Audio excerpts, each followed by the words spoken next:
to our classes. I am Dr. K.K. Misra.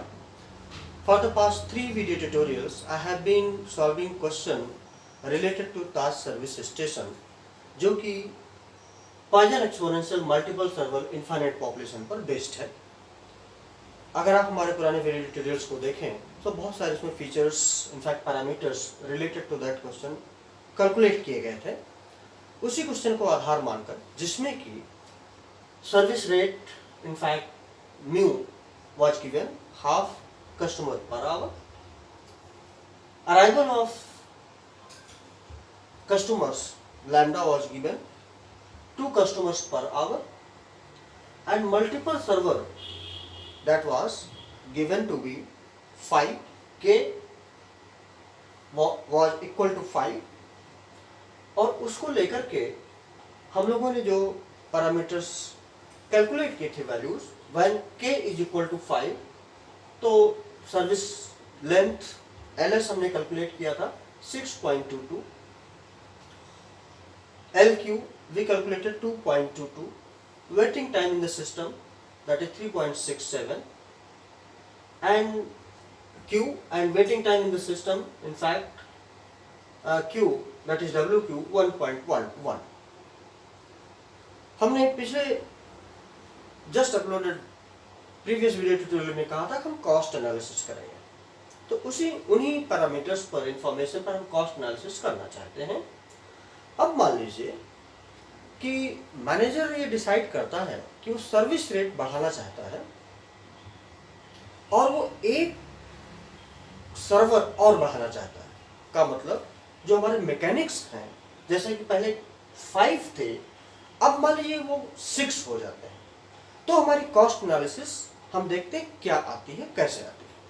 का मतलब जब हमारे पास 5 मैकेनिक्स थे तो हम देख लें हमारी सर्विस कॉस्ट पर डे या पर आवर कितनी निकल कर आती है। अगर हम पर आवर निकालना चाहें, उसी को हम पर डे भी कर सकते हैं। हमें देखना होगा पर डे कितने आवर्स, वर्किंग आवर्स होते हैं इस पर्टिकुलर सर्विस सिस्टम ताज स्टेशन में। और अगर हमने सर्विस रेट मान लीजिए मैकेनिक्स, नंबर ऑफ मैकेनिक्स बढ़ा दिए, यानी कि k इक्वल टू 6 कर दिया, तो कॉस्ट क्या आएगी, क्या फर्क पड़ेगा, इसी बात की हमें एनालिसिस करनी है। हमें लगता है क्वेश्चन तक समझ में आ गया होगा। One number of server is से पहले जब 5 था तो कॉस्ट कितनी आती थी।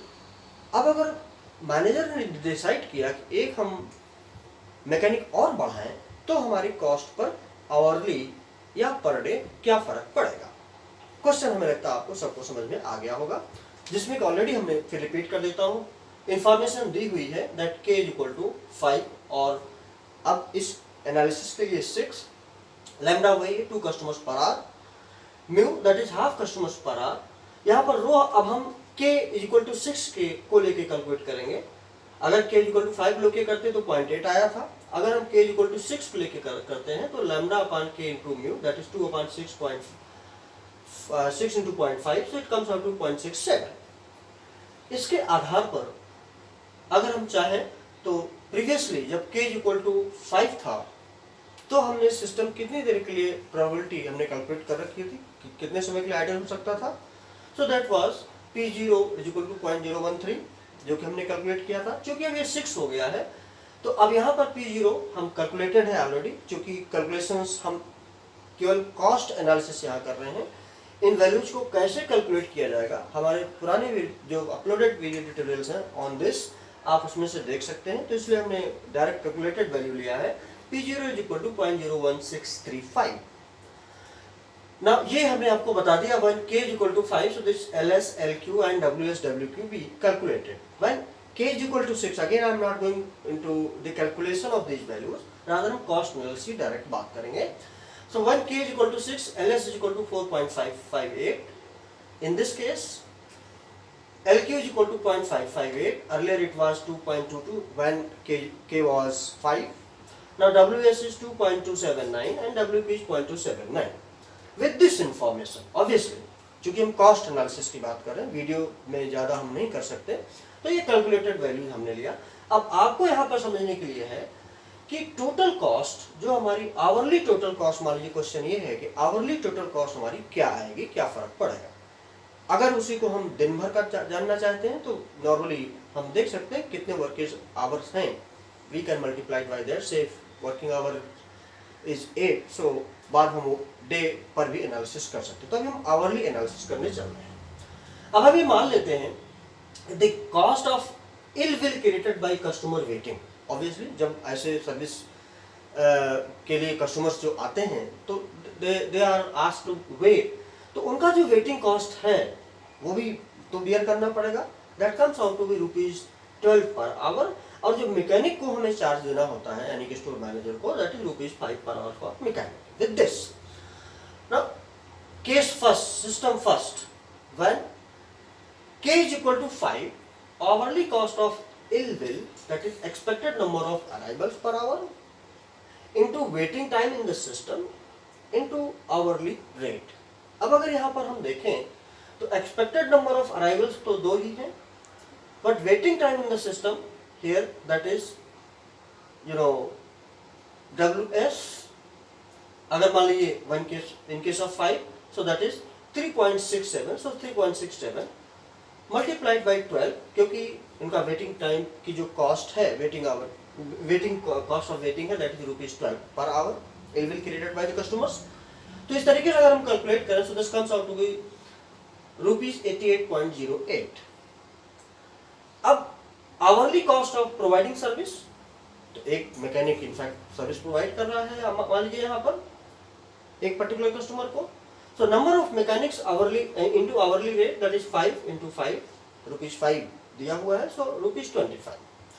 अब when k is equal to 5, the total cost is say 88.08 plus 25, that comes out to be 113.08।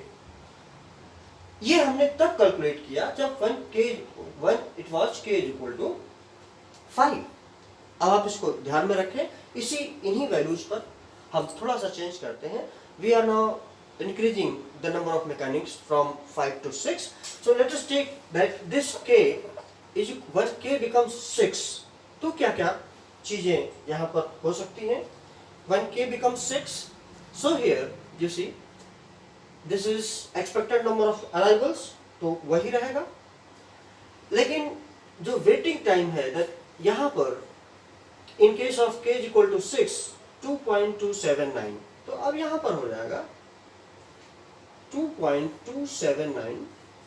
और इस केस में जो अब आप अगर इसको कैलकुलेट करेंगे, हमने कैलकुलेट कर रखा है अपने कैलकुलेशन में, so this comes out to be 54.7। अगर आप इसको कैलकुलेट करें एंड यहाँ पर नंबर ऑफ कस्टमर्स यानी k is equal to 6, so the total cost now is, earlier say the cost was, it was when k is equal to 5, now when k is equal to 6, the cost will be, it is 30, so here 54.7 plus 30, so ये कितना आएगा 0.7 and 4 और 5 3 8, that is 84.7 per our. अब आप यहाँ analysis देखें, जैसे हम k इक्वल टू जब 5 था तो टोटल कॉस्ट, आवरली कॉस्ट हमारा ₹113.08 आया।